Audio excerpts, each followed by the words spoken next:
You have this great bit about a shortcut to instant compassion. One easy sentence that's a shortcut to instant compassion. You say it so we make sure we get it right. I know what it is. And you know what? This Yep. morning I was thinking, Forleo's going to love that. Oh, and look. Yeah, of course. So here you go, folks. Danielle LaPorte wrote this. One simple, easy sentence. If I told you there was one thing you could do to alter the course, improve the quality of your relationships, your work, and your happiness, would you do it? I hope so, because my guest today is here to tell us what that one thing is and how to start right now. Danielle LaPorte is a member of Oprah's Super Soul 100 and the former director of a future studies think tank in Washington, D.C. She's the creator of the Heart-Centered Membership and the Heart-Centered Leadership Program with over 400 leaders in 30 countries. Her podcast, With Love, Danielle, often ranks in iTunes top 10 for wellness. She's the author of the Firestarter Sessions, White Hot Truth, The Desire Map, and her newest book, How to Be Loving, is available now. Danielle, oh my goodness, it's so good to have you back. So, I got to be real. I think this baby, I know I have my uncorrected proof. This is your best book yet. I'm just making that claim. I don't know if you feel that way, but I feel that way. I love it. Thank you. You would hope it would be my best book yet. Like if you're not getting more like seasoned and clear and precise. Yeah. But I mean, I know I have I at least have thoughts sometimes. I'm like, oh, was my best thing that thing or that was it already done? So I just wanted to acknowledge that. So I have to start at the top because this actually really caught me. And you and I have been friends for so long. And I don't know if I actually knew this about you. You wrote, on my most recent year in review exercise, I seriously considered walking away from my creative life, which I tend to reconsider every few years. I had this romantic notion of meditating all morning, growing potatoes on my deck for my neighbors, wearing white peasant blouses, and never checking Instagram ever again. I was like, yes. And I feel as though so many of us, people I know, myself included, people in our audience, like we have that conversation. So tell me more about the thought process and the consideration of like, oh, do I walk away? And then you came back around to, well, I came to my senses and I wrote this book instead. It was, I'm like light about it, but it was a real passage. Like when the world started falling apart and all the world health situation, 3 questions came up. I really felt that this was a call to just like start throwing stuff overboard. So it's like, okay, let's look at my life. And I actually was going into questions about mortality. Like maybe I'm meant to check out. Maybe this thing is going to take me. Maybe how long? I just like looked at it.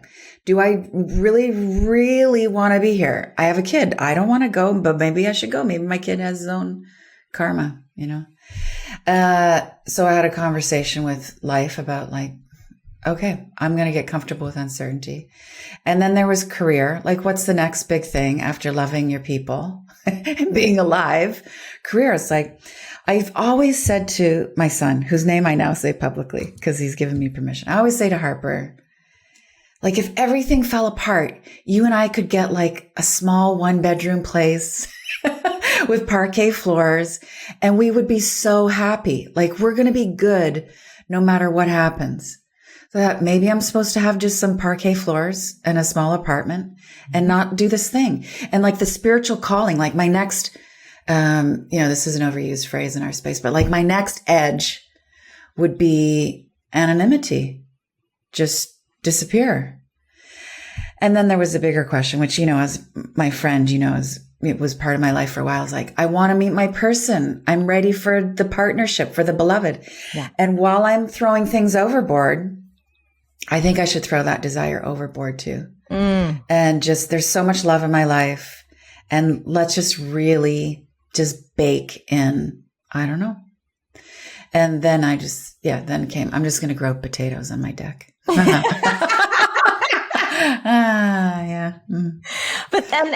But then you came around, and was it an inkling like this book? How to Be Loving. Had you been thinking about it, working on it a while? The reason I ask is, the most recent big thing that I've created was Time Genius. And I actually started it years ago. So it was this little seed, right? That I had been collecting notes on, collecting research on. Like I felt it coming, just like I felt everything is figure outable coming. So I was curious about your process. Like you were kind of going, do I grow potatoes and wear white peasant shirts? And did How to Be Loving, like, was that already an idea that you were kind of nurturing, or did it get born out of your willingness to be in the uncertainty?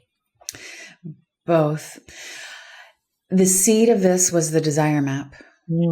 So almost 400,000 people desire mapped. I had this whole crew of facilitators around the world. So for for people who are just meeting you, not to interrupt, but they're like, they may be like, what the hell is desire map? So give us a quick.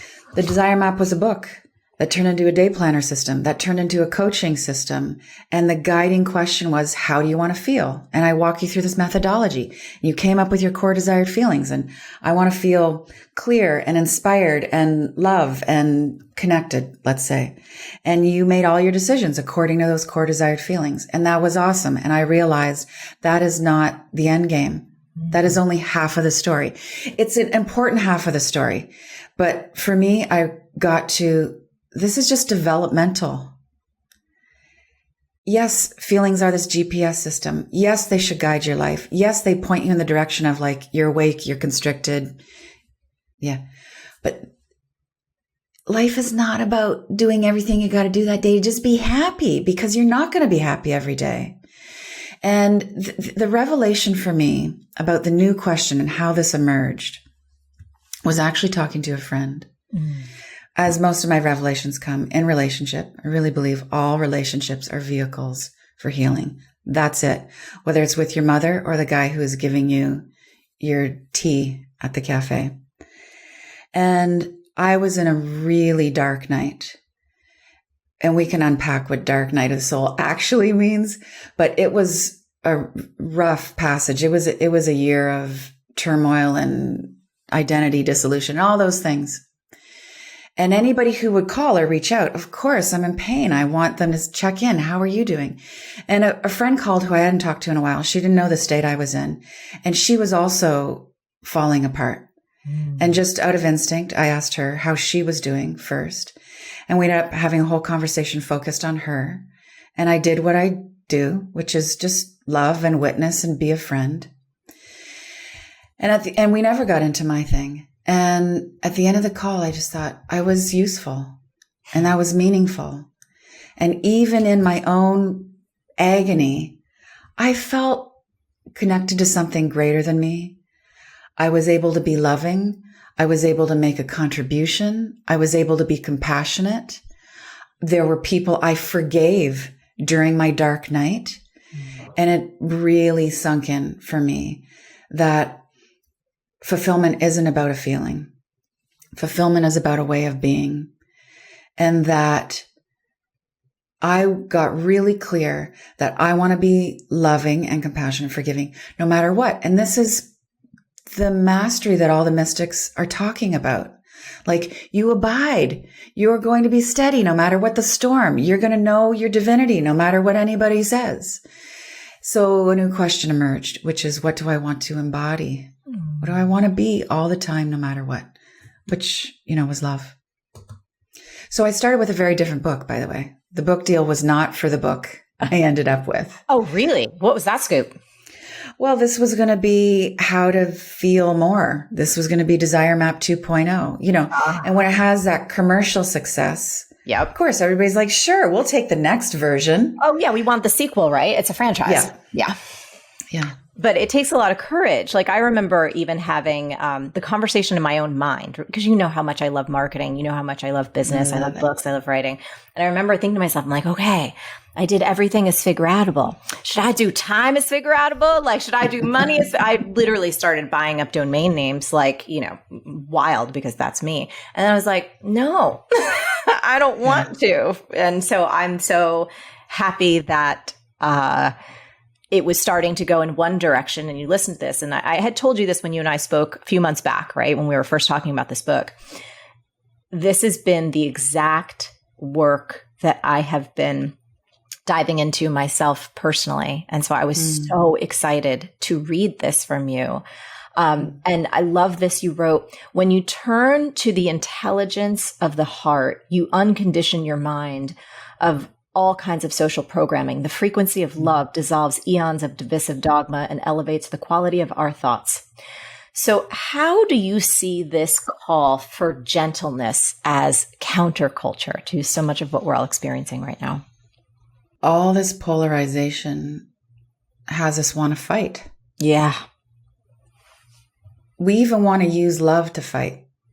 I mean, this gets into a conversation about social justice, where you're really coming from a place of woundedness and ego. You're fighting against something instead of you're really coming from a place of inclusiveness and heart, and you're fighting for something that includes the benefit of all people. So division, polarization gets the ego mind. The ego mind loves it. The ego mind is all about separating. You're right. You're wrong. I'm unworthy. You're more worthy. I am superior. All of that division. And the counter move, the antidote. I'm really into the concept right now of antidotes, is the opposite. Like if you're in a fight, what's the opposite? Be gentle. If there's too much chaos, what's the antidote? Simplicity. So it's like the medicine is counterintuitive. So gentleness is counterculture when we've got a culture that is not just polarized, but obsessed with productivity, that our value is based on how much we are getting done. So rest, and I don't mean rest in like dropout sense, but just have a flow in your life. You know, like we've been friends long enough. You know, one of my earliest books, I made the declaration, like, you know, balance is a myth. Yes. That was so naive. It's not, there's the rush and there's excellence and there's pushing. And we know what it is to run professional marathons in this industry.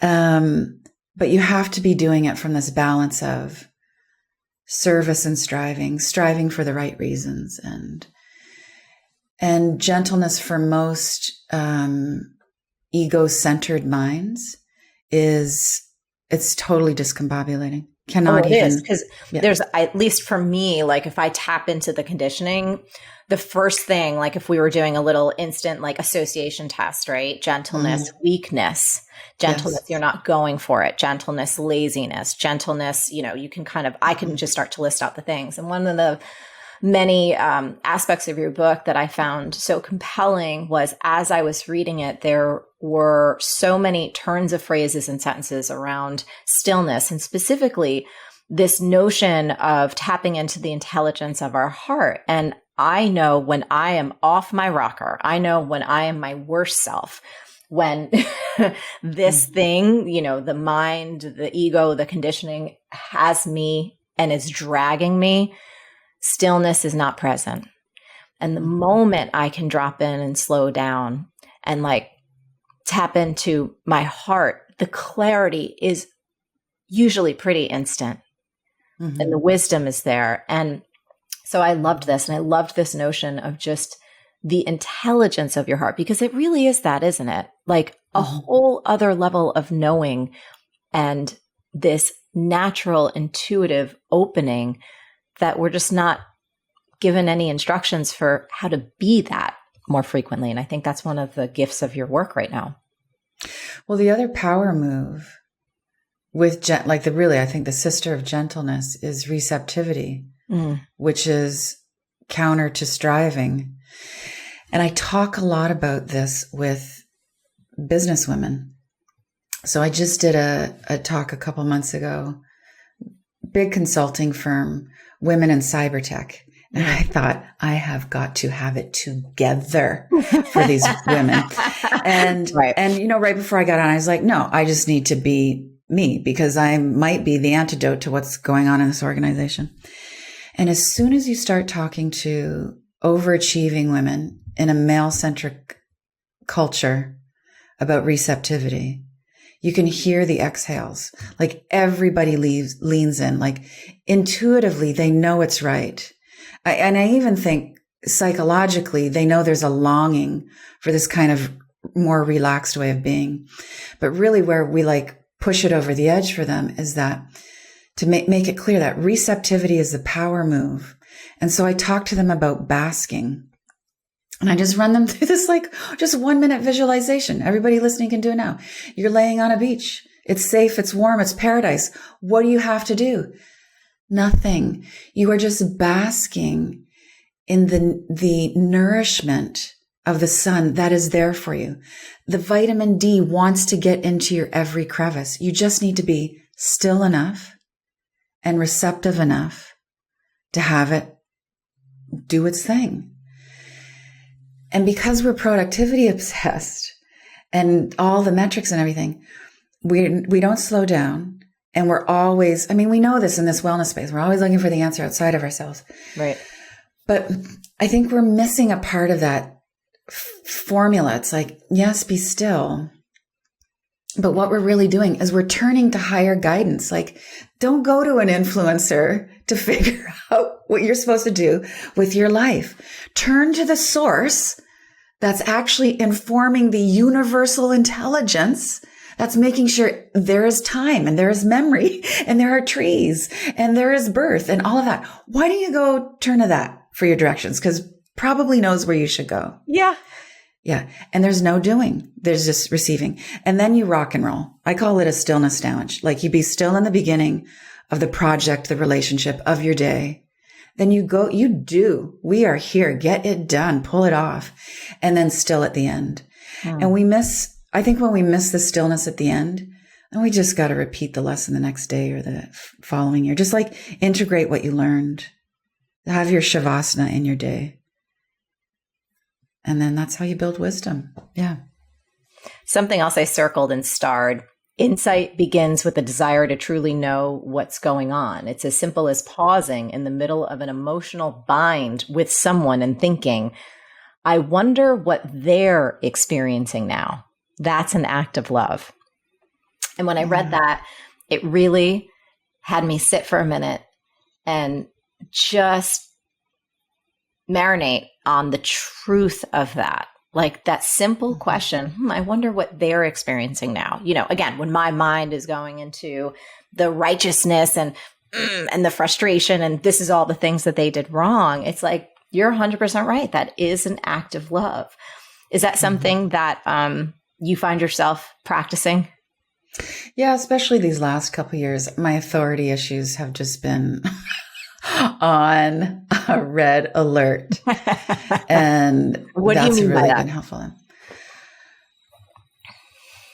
Mandates, restrictions, polarity, different choices, so much judgment around different choices, judgments around different perspectives, judgments around questions. Oh my God, we're yelling at people for questions that they're asking. This is absurd. Yeah. This is all shadow stuff coming up.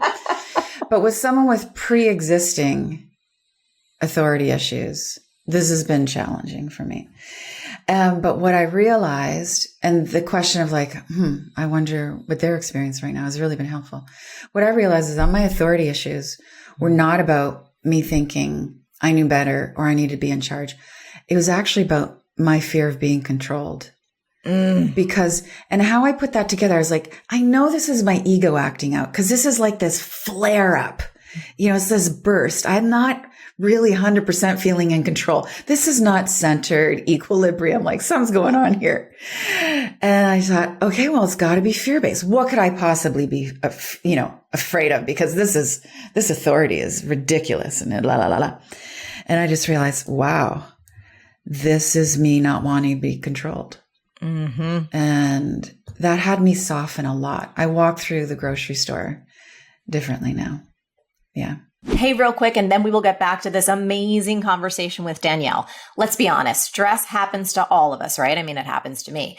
I've got the secret tool, though, that can absolutely dissolve it in less than 5 minutes flat. No kidding. It's free. You can download it instantly. Go to marielovesyou.com/stresslog. That's marielovesyou.com/stresslog. Go there now. I've said this for a long time, and I think it's freedom is my highest value. So I very much resonate with, and we joke about it with Josh. I joke about it with everyone. Like the moment I feel anything coming to restrict in, I'm like, no, it's just a push out. But I love this notion of just, again, I was doing this just before we started recording this. I'm in New York right now. It's fairly hot, and I could feel when I get really hot, I get irritated. Like I get super irritated, and I can just cranky when you hot. Oh my God, I get cranky. Like I can feel my fuse getting shorter, and I'm like, everything just doesn't. I'm like, what am I going to do with my hair? Let me shave it off. Like everything's just too much. And I remember just thinking to myself, like, oh, I just was reviewing all of Danielle's book this morning. It's like, can I be loved from a higher place and let myself witness the frustration? Do you know what I mean? Like watch Marie, the personality, doing her whole frustration dance, and actually just be that source of love above it. And it was actually very helpful. I don't know if that translated. You probably got it because you wrote the book, but let me know if that didn't make any sense for my audience. Who's gonna be like, do you want to go? We can go meta with that. This is how to make sense of that. You're agitated, you're irritated, whatever it is. It's the heat, it's the conversation, it's a person, or you're really agitated with yourself. It's like, oh, I'm not enough of this. I'm ashamed of that. I'm ashamed that I'm ashamed. All those things. Okay. So, all right. You say to yourself, this is going to sound really poetic and esoteric, but I'm going to anchor it down for ourselves. You say to yourself, I'm the sky. I'm the sky. You look out your window, you get your body outside, and you consider that you are that vast. Okay, so that's the practice. Let me back it up. There's a reason that in Buddhist theology so much they refer to the sky. The idea is to consider that your divine nature, your Buddha nature, your true self, your loving substance is that vast. You're that unlimited. You are wrapping around the planet. Yeah. Okay. So that's the you-ness. That's your consciousness. And then the heat, the agitation, the conversation, your bad mood, your disappointment. Those are clouds.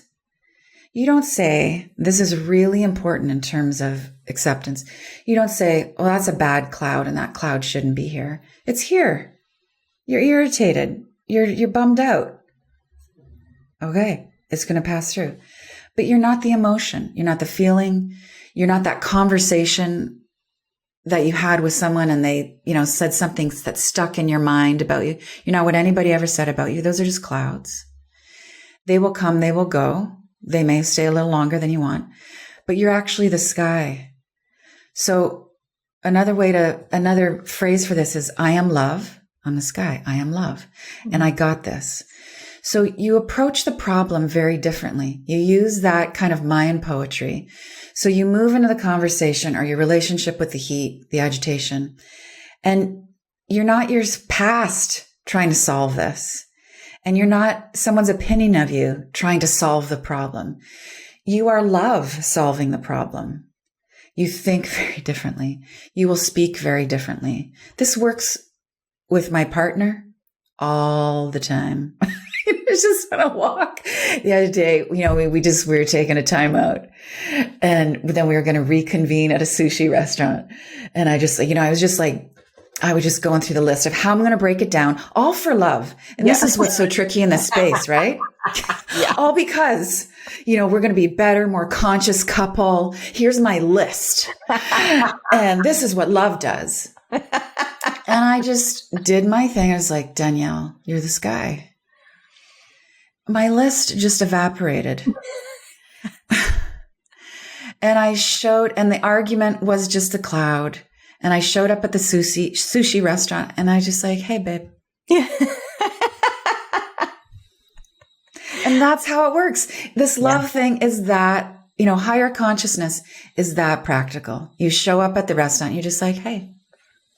And it's also that efficient and lovely. And yes. I feel like there's also such lovely, sweet humor in it as well. Mm-hmm. It's very unexpected and light and fun when you really start to play in that space. I'm going to read you something else you wrote. This was in chapter 18. Okay. So all about loving thoughts. Your dad would say, leave the room so you can change your mind. I loved that because again, I've witnessed and watched myself almost like a little machine. You know, I can drill in almost in a certain geographical place. And then the thoughts, the argument, the feelings, the emotion, the perspective, the stance gets drilled in.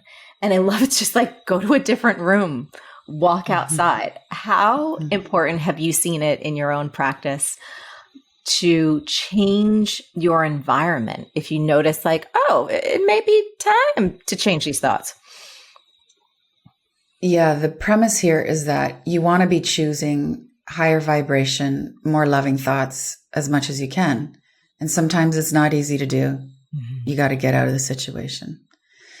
This is really tricky for women who are on the personal development path, because what I see happen a lot is we use our growth, our spirituality as sort of this, it's like this prescription to put up with a lot of stuff sometimes. And this isn't necessarily about boundaries, but it's like, if I were spiritual, I would stay. I would put up with this. If I were really in my Buddha nature, I could transmute this situation. It's like, maybe all that's true, but the philosophy of you got to take care of you and create conditions for healing for you means get some air, take a break from the relationship, leave. What are the conditions that are going to help you regulate your nervous system, breathe, calm down, and think with love?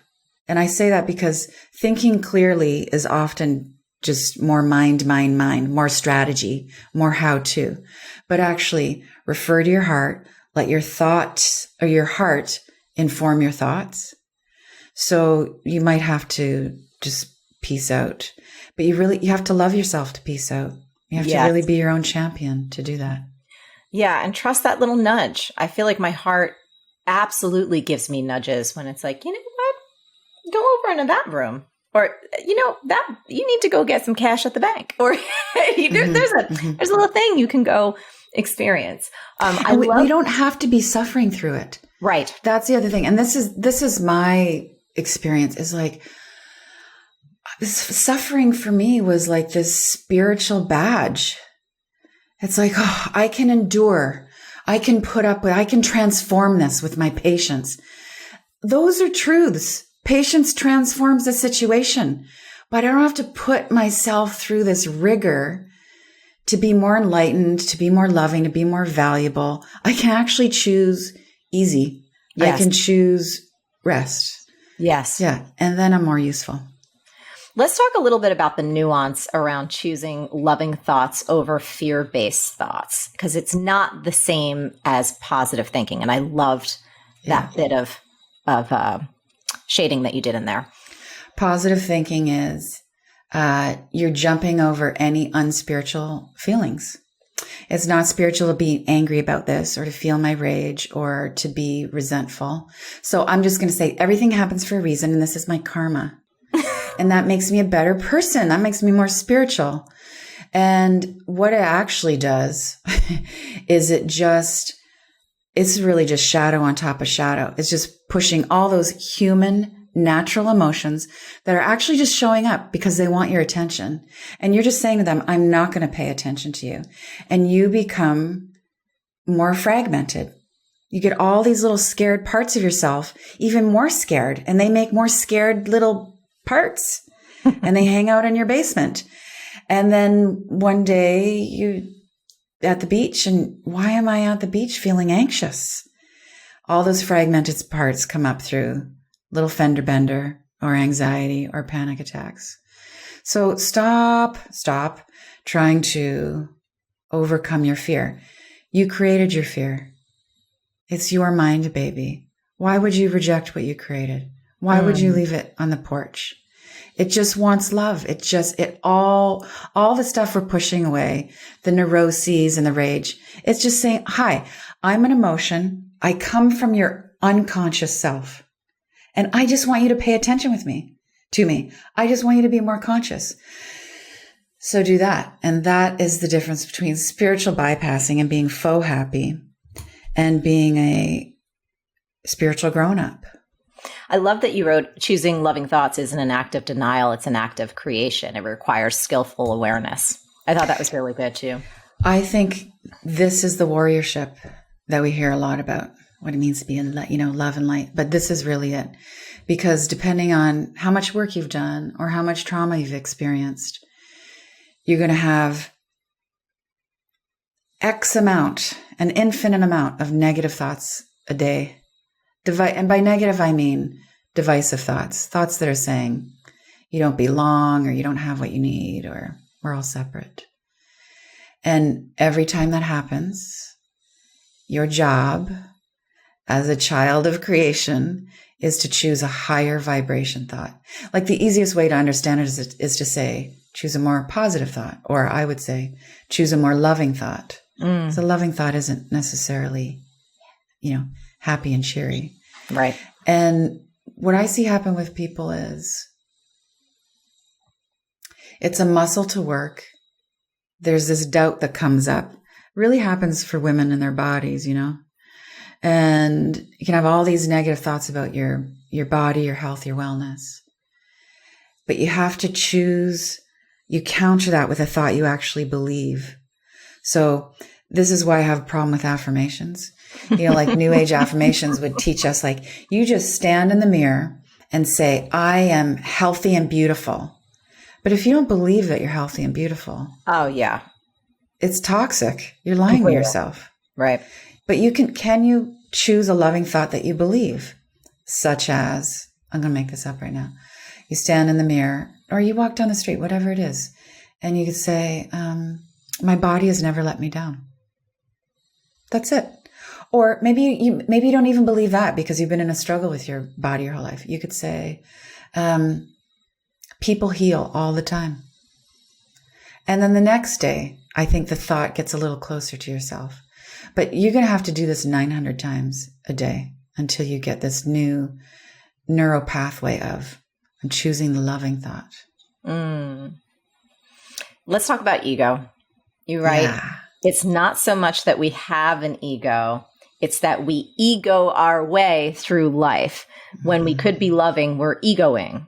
I really like this idea of ego as a verb. That is very, very accurate.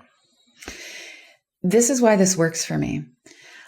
Having done all the workshops, I used to think that this ego was this terrible part of myself that I was ashamed of. For me, ego is like arrogance and grandiosity. For other people, their ego is insecurity and, big story around lack of self-worth. So it can show up as bravado or, brokenness. But for me, oh my gosh, I was just like so ashamed when I thought I had like something ego trippy happen that day. And then I would be in combat with my ego. Like, how do I suppress it? How do I get over it? How do I shut her up? So I don't do that again. Cause I want to be loving. I want to, be of service. And then it would just kind of get a little louder, a little more cocky. And I was like, the ego belongs to me. It's from me. It's my creation. It lives in my head. I'm feeding it all the time. Why would I push it? What if I just had a friendlier relationship with my ego? And so I think when we move into this idea that ego is a behavior, it's not this thing, it's not this entity, then we can just say, I was egoing. That's it. It's kind of like, I was overeating. I was rushing. Gossiping. I was rushing through my day. Like, I was doing that. Oh, okay. Yeah. Oh, that's no okay. That's part of being human. Yeah. And then the ego gets less hostile. It chills out and it starts to get integrated. It starts to dissolve. Yeah. And really when we're saying I was egoing or rushing or whatever, what we're really saying is, I just forgot that I am love. I just forgot who I was just momentarily while I was doing that. Oh, now I remember. I am loving. Yeah. There's one thing that I want to wrap up on before I just want to open it up for you with the most important things that you want to make sure that people know about this book, which, by the way, for anyone, you have got to get your hands on this. If you've loved this conversation, I could not more highly recommend this book. But this was a fun one, especially for the possibility of just teasing people to watch this episode and to share it. So you have this great bit about a shortcut to instant compassion. One easy sentence that's a shortcut to instant compassion. You can say it or I can say it, whatever you prefer. You say it so we make sure we get it right. I know what it is. And you know what? This morning I was thinking, Forleo's going to love that. Oh, and look. Yeah, of course. So here you go, folks. Danielle LaPorte wrote this one simple, easy sentence. Oh, I've done that before. Mm-hmm. That's the revolution. Yeah. When someone is aggressive, when someone is greedy, when someone is needy, and you're just like, oh, I don't want that. I don't like that. You are so unevolved. You know what you're going to say? You're going to say, oh, I've done that before. Maybe you did it 20 years ago because you really have grown and you really are much more evolved, enlightened. Maybe you did it yesterday, but it's immediate common ground. You relax. Your judgment has nothing to latch onto. Oh, I've done that before. Mm-hmm. I just thought it was so brilliant because it's so true for like a vast majority of things, right? For the vast majority of kind of everyday tweaks that we can experience from each other. When you kind of root underneath it, whether it's a disrespect, someone was mean to you, someone gave you a dirty, whatever the thing could be, it's like, oh, I've done that before. Someone was inconsiderate. Someone wasn't thinking about your feelings. Whatever it, oh, I've done that before. Yeah. Really, really good. So Dee, anything that we haven't touched on that you feel in your heart, you're like, but Marie, I got to say this to the people. I got to say this to the people. Well, the response to how to be loving is, I thought this was going to be a book about relationships and how to be nice to other people. And this is really about self-acceptance. And that is what it is about. It's about more than just tolerating all that stuff you're pushing away. It's about actually having reverence for it because it's expanding you. All the stuff you're pushing away, when you bring it in, actually has you be more loving. And when that happens, I think the dawning comes like, wow, the most solid contribution I can make to a hurting world is to heal myself. It's not selfish. It actually affects all of us. Yeah. Beautiful. I adore you, my friend. Congratulations on yet another gorgeous, impactful, and healing piece of work. And thank you for making the time to be on today. Oh, thank you, Marie. Love. Love. You. Now, before you go, if you want to go even deeper into the topic of self-love, you need to watch my episode with Mr. Tim Ferriss. Click over here and watch it now. Try to invest in the skills and learning the principles that are more timeless, because then you are infinitely adaptable.